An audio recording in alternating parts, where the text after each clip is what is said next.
Hello YouTube, this is an Ace Special, and today I've decided I'll be celebrating my first video in 2016 by looking at a Cnet news article from 2015.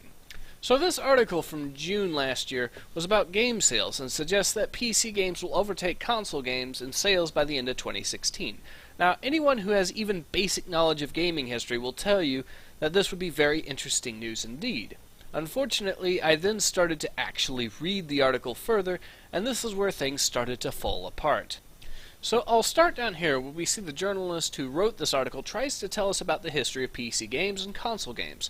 I could talk about the first paragraph, but that isn't really worth mentioning.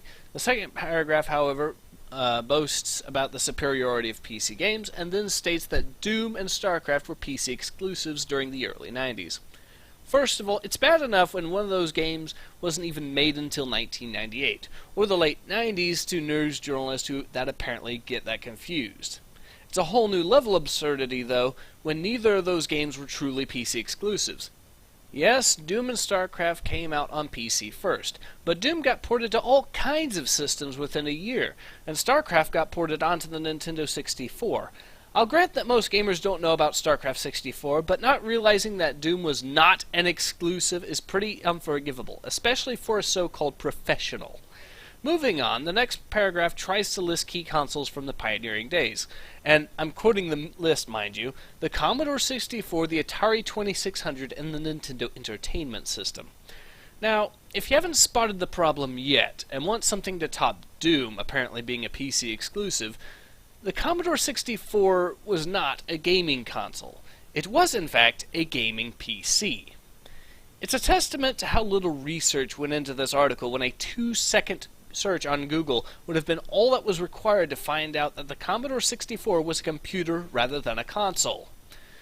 Moving on, I'll skip down a bit because, amazingly, there isn't anything really worth commenting on for the next two paragraphs. But then we come to this bit, and just let me read it aloud out here.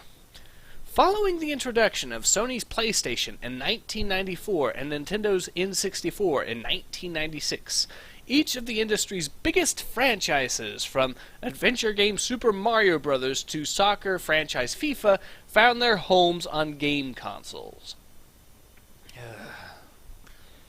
I need a moment here. Sal, what are your thoughts on this? His ignorance is painful.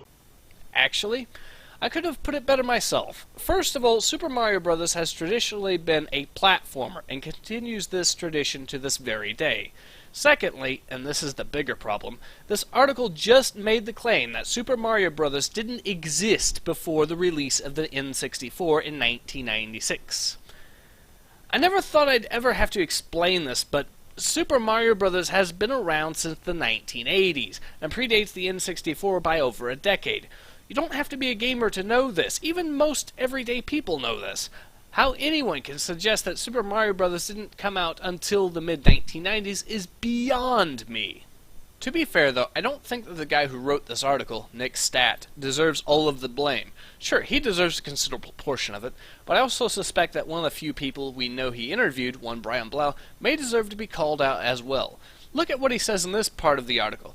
Basically, he states that 10 years ago there were 3 ways to play games: PC, consoles, and web games. He then tries to say that playing games on mobile devices and even watches is something that has developed since those past 10 years.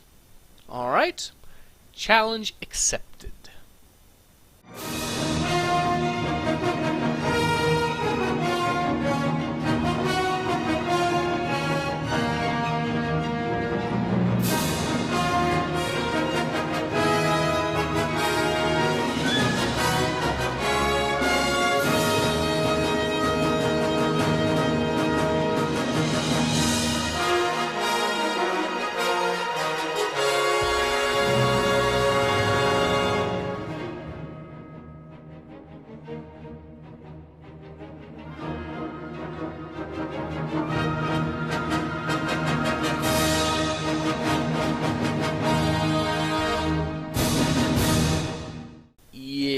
As I'm sure everyone could see, playing games on so-called mobile devices wasn't exactly an unheard of thing 10 years ago.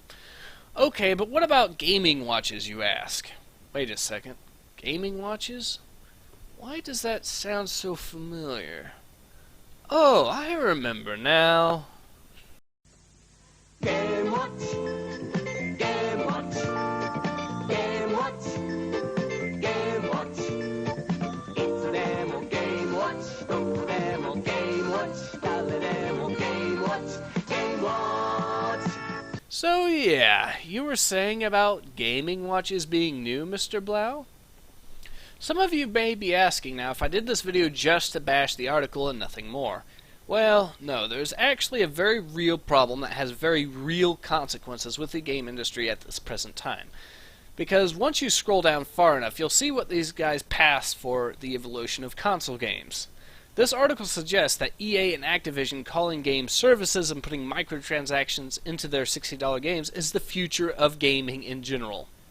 They try to justify this on Cnet by claiming it is one of the factors that made PC gaming have a comeback, completely misrepresenting add-ons and subscriptions as being new. Because of this sort of talk, I suspect, and I say suspect because I can't confirm it with this material alone, that this news article is probably less an attempt at genuine news and the history of games in general, and more of an attempt at propaganda, leading gamers to think that microtransactions on $60 games is not only acceptable, but the future of console games and perhaps even a necessity for them. I believe I speak for many here when I say that the games industry has some very real problems. Problems caused by shady games journalism, and even shadier business practices from the guys publishing the games, or even some of the devs. I'd even go so far as to suggest that we gamers have a certain measure of responsibility. This is why I've decided to do 3 new videos covering the problems I believe are caused by each of these 3 groups, and what steps can be taken to fix these issues. So, I'll be working on those videos. In the meantime, hope to hear from you guys again soon on this matter. Ace out.